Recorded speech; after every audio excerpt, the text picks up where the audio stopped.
was a college boy, he wrote home to his father and said, Dad, I'm going to save you a little money this year. You will not have to buy any more books for me. I've decided to take over last year's courses. One day, some horsemen were crossing the desert, and they stopped at an oasis for a drink. And a voice out of nowhere spoke to them and said, fill your pockets with pebbles. Tomorrow you will be sad and glad. They obeyed the voice, and they filled their pockets with pebbles. And the next morning, when they awoke, put their hands in their pockets, they found that the pebbles had turned into diamonds and rubies and emeralds of the most precious kind. They were glad, but they were also sad. They were glad that they had turned into jewels. They were sad that they had not taken more. And that's the way it is with education. We're very glad that we've had it. We're sad we didn't get more out of it.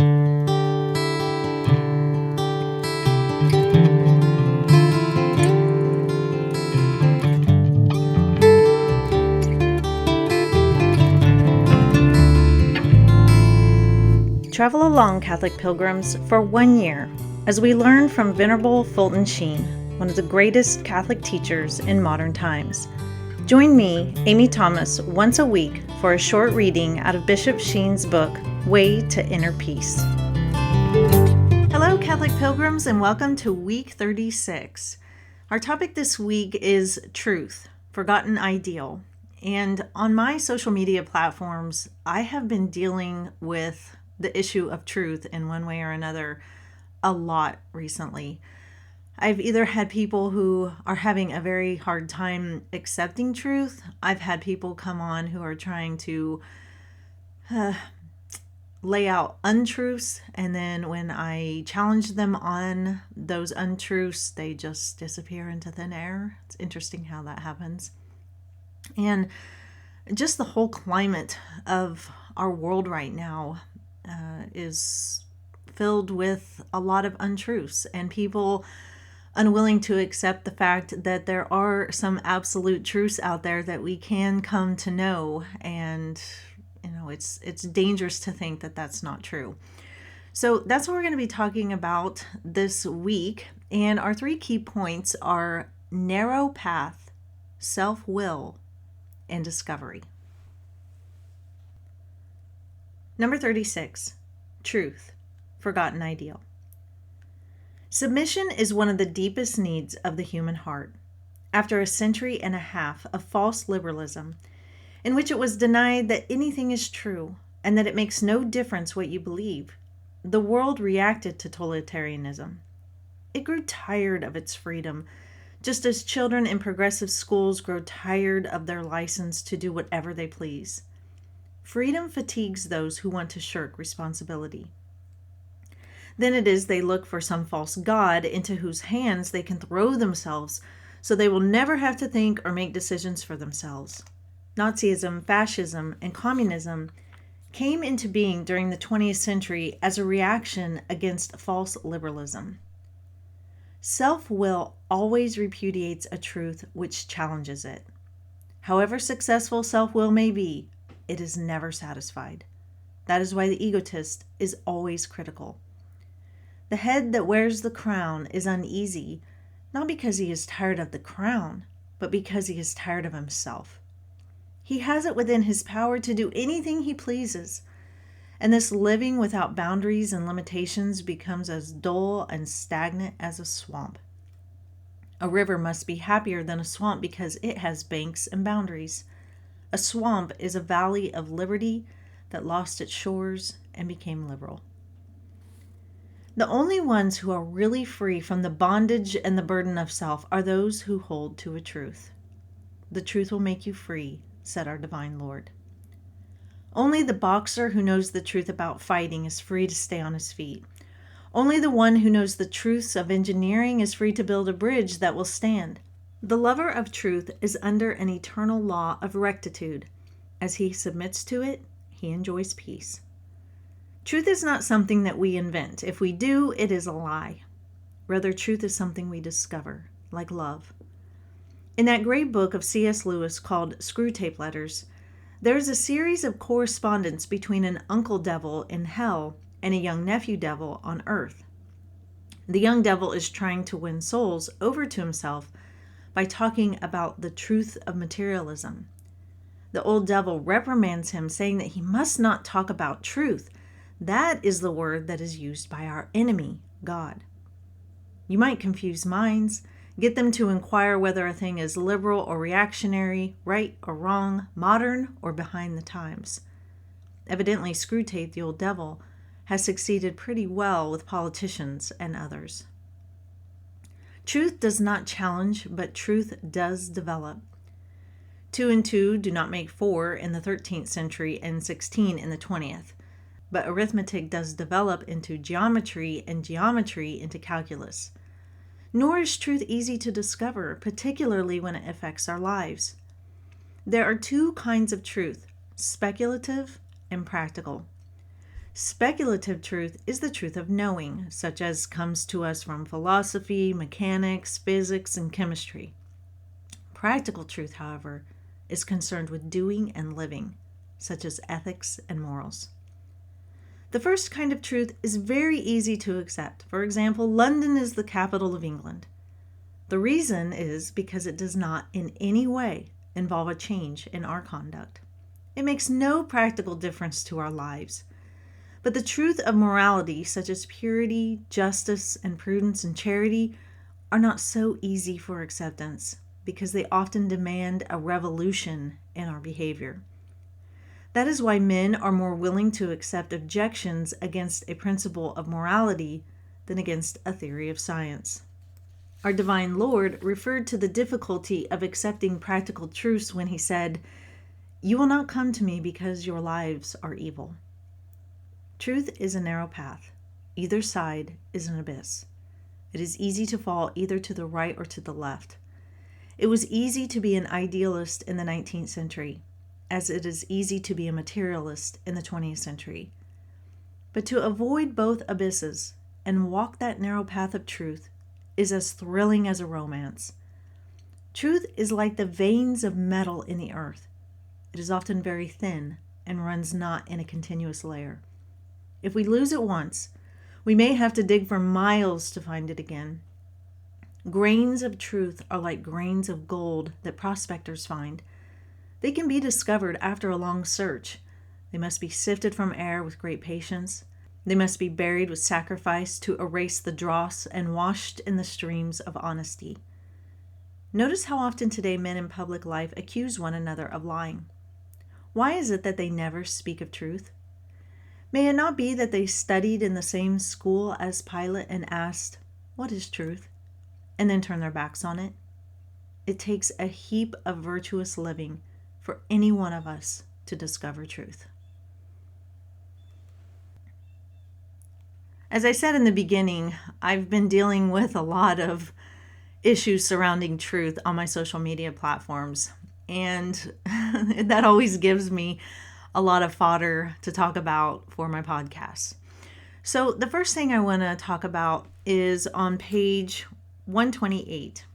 At the very top, he says, "Self-will always repudiates a truth which challenges it." So I want to give you an example of this. So, maybe about 2 weeks ago, I made a post where I outlined a lot of things that I believe in, and they're all things that are in line with Catholic teaching. One of the things I said was that men cannot be women and women cannot be men. And a little later on in the day, a few people showed up that wanted to call me a bunch of names. And so I got called a racist and a sexist and a homophobe and a transphobe and all of these things, which is typical. I'm used to that. It means nothing because they never back it with anything. They just throw out names and hope that I'll backtrack because I don't want to be called those things. But that doesn't faze me. So anyway, this one guy showed up and he said, actually, in the Torah, there are 8 different genders. And I said, no, there isn't. And he said, yes, there is.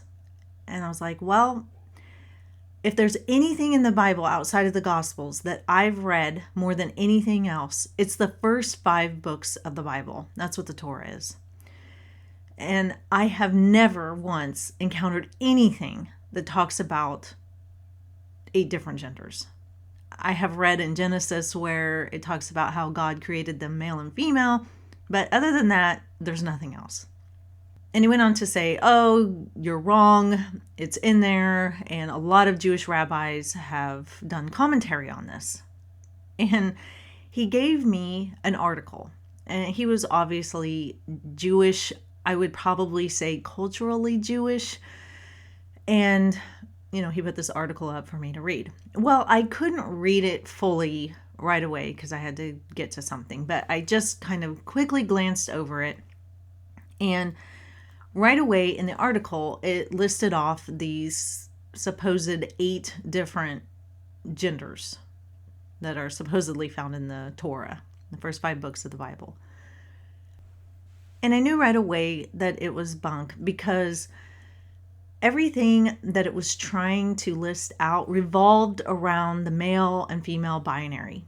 And so, like, for example, one supposed gender was a female who acts a little more male. And another one was a male who acts a little more female. There wasn't anything new. There wasn't any new gender.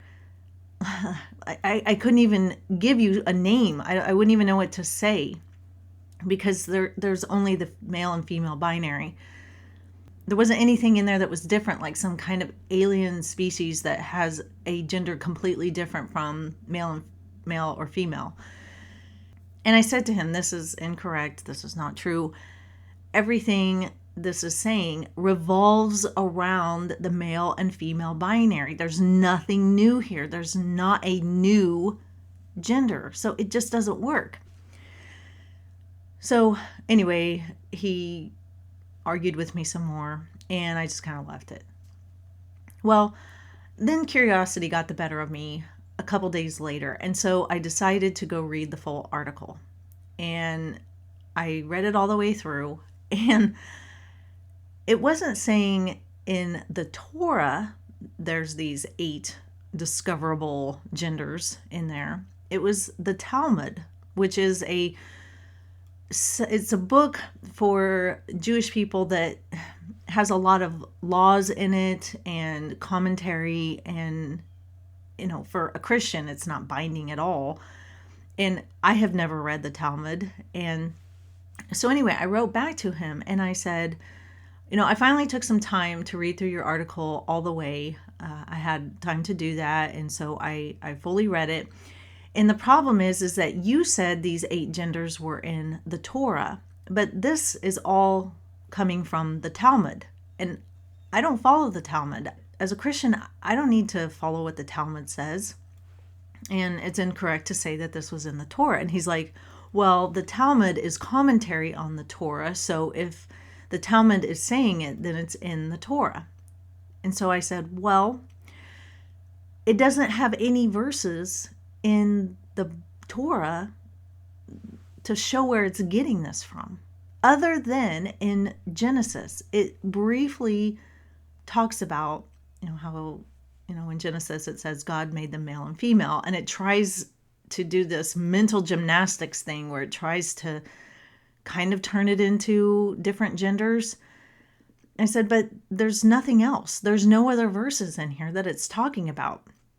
And so I said, could you please point me to, since you're talking about the Talmud, I don't have a Talmud, I wouldn't even know where to look.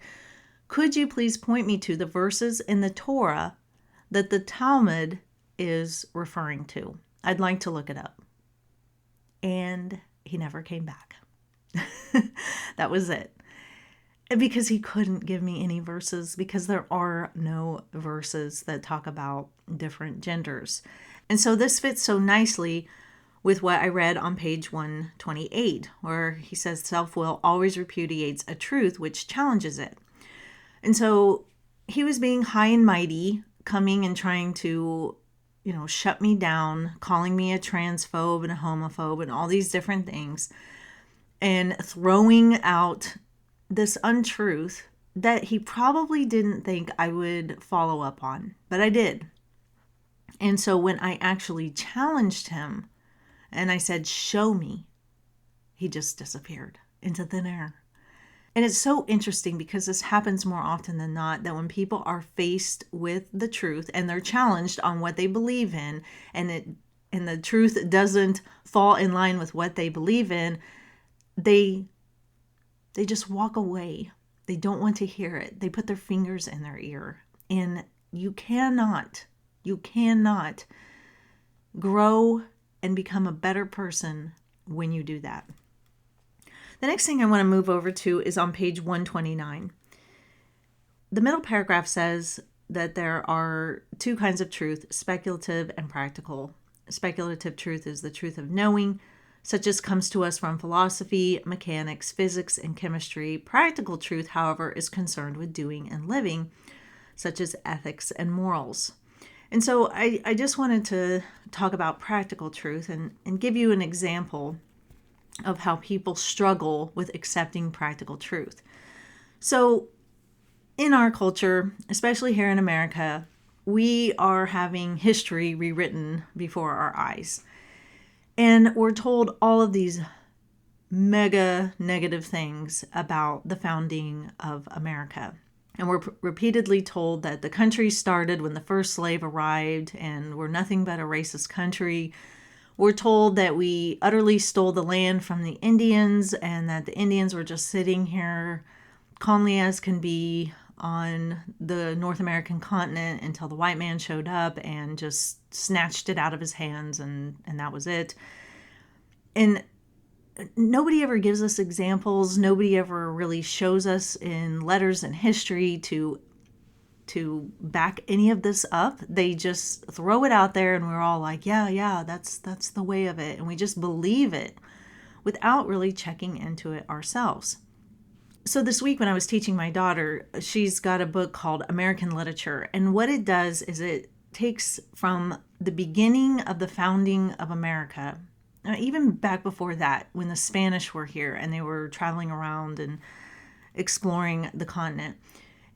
It starts there and then it moves forward as the book progresses.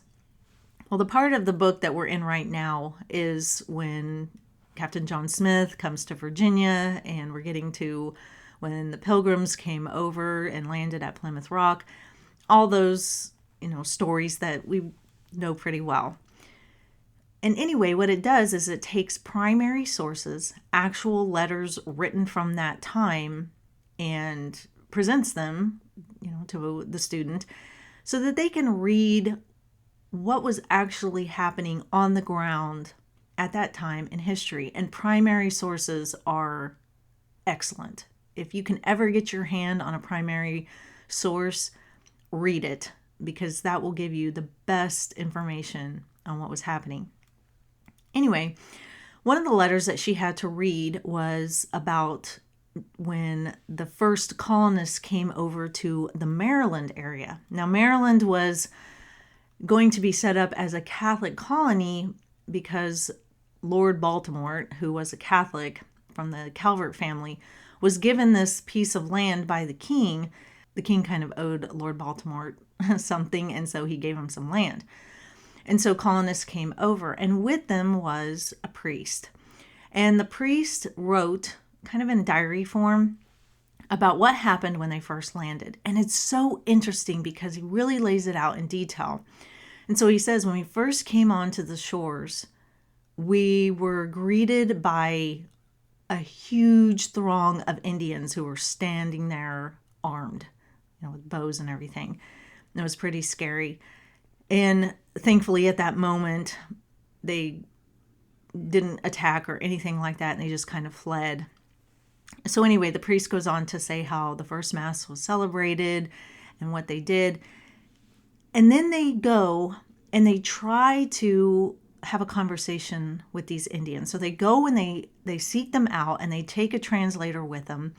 And they go and they find the emperor of this particular tribe, who is a young boy, and his uncle is kind of his regent and speaks on his behalf. So anyway, they they start talking with the Indians, and they actually ask the Indians if there's any land that they can have. They ask them, they're like, hey, can you show us some land that you would be willing to let us have? And the Indians say yes. They actually show them, here, you can have this area over here. And then a little later on, they're trying to, make friends, be neighborly with the Indians. And so the priest talks about how they brought to the Indians a bunch of tools like axes and hoes and different things for gardening and stuff like that. And the Indians loved it. And the Indians, this particular tribe, wanted to be friends with the English in order to have an ally to protect them from another Indian tribe that was always breathing down their necks and trying to take their land. And so these two groups, in a mutual agreement, want to help each other out. And they do. The colonists are shown how to live off this land, and they're gifted land, and the colonists give a bunch of gifts to the Indians, and they live in relative harmony. And this flies in the face of so much of what we are told. We are told constantly that every single colonist that came over just ripped land out of the Indians' hands, and that they had the worst relationship with them that there could possibly be. And yes, that did happen sometimes, but not all the time. Not all the time. You read this letter from the priest and you see that the truth is that, yes, some of the colonists did ask to have land, and the Indians granted it to them. A lot of the reason is because they wanted allies, and they saw that the English had weapons and stuff like that. But okay. But, the answer or the truth is not that every single colonist that came over and tried to start a colony was utterly wicked and bad, and that the Indians were utterly helpless and we just ripped the land out of their hands. That's not the only answer. But the other answer is not just that, we came over and everything was great and wonderful and we didn't do anything wrong.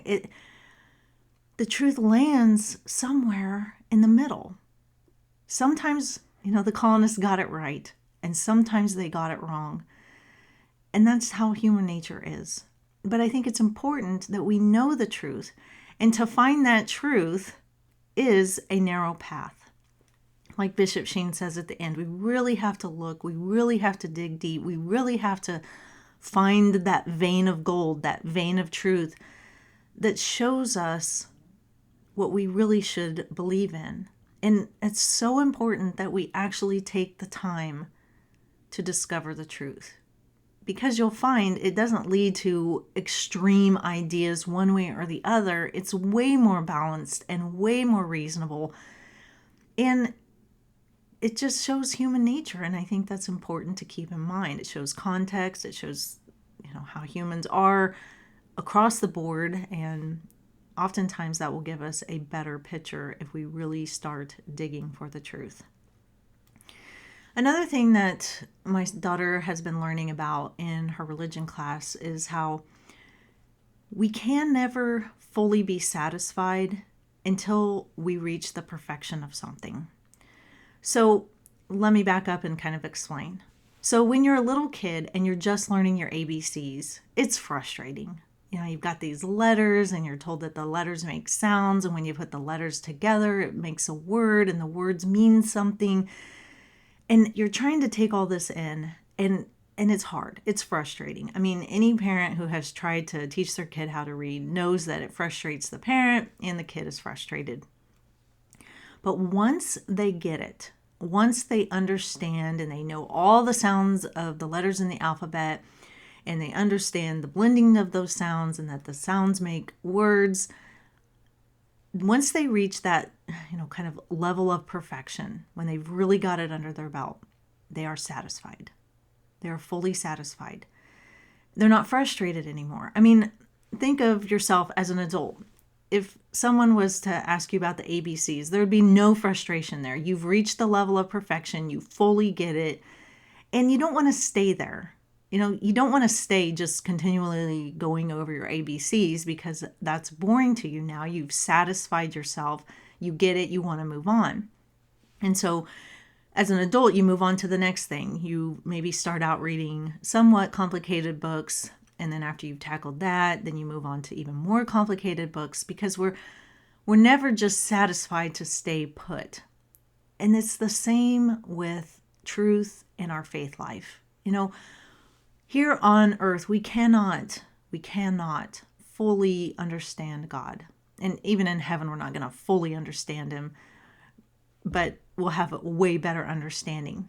And so when we constantly seek God and we look for truth, we're never ultimately satisfied, because we haven't reached that level of perfection. And so it keeps us hungry for more, and we want to know more, and we want to seek more. If you're really committed to finding the truth and learning about God and your faith. And so it becomes a lifelong journey, and you just keep going throughout your life trying to learn more, trying to understand more, because you're never quite satisfied. And there are some things that we can know with certainty, like we don't need to keep going over and over, all the states in the United States and what their capitals are. I mean, once we've learned it, we've learned it. We don't need to keep going over it. There are certain basic things that we can just know. We get it, we've got it, and we move on. But when it comes to like truths about morals and ethics, about understanding God, it takes a lot of energy. Like Bishop Sheen says on the last page, truth is a narrow path. Either side is an abyss. Truth is like the veins of metal in the earth that is often very thin and runs not in a continuous layer. If we lose it once, we may have to dig for miles to find it again. Grains of truth are like grains of gold that prospectors find. They can be discovered after a long search. They must be sifted from air with great patience. They must be buried with sacrifice to erase the dross and washed in the streams of honesty. But, and this is important, we will never have peace if we accept untruths. We will never have peace. We will always be frustrated. We will always know that something is off. But if we realize that we'll probably always have to continually dig for the truth and, dig in our relationship for God to discover more and more truths that are out there with regards to him, we'll be a little frustrated because we'll never be fully satisfied here on earth. But at least little by little, we will gain more and more peace, and we'll gain more and more wisdom, and that will help alleviate a lot of that frustration. So that is all for this week, Catholic Pilgrims. I will see you back here for week 37. And until then, live the faith boldly and travel well.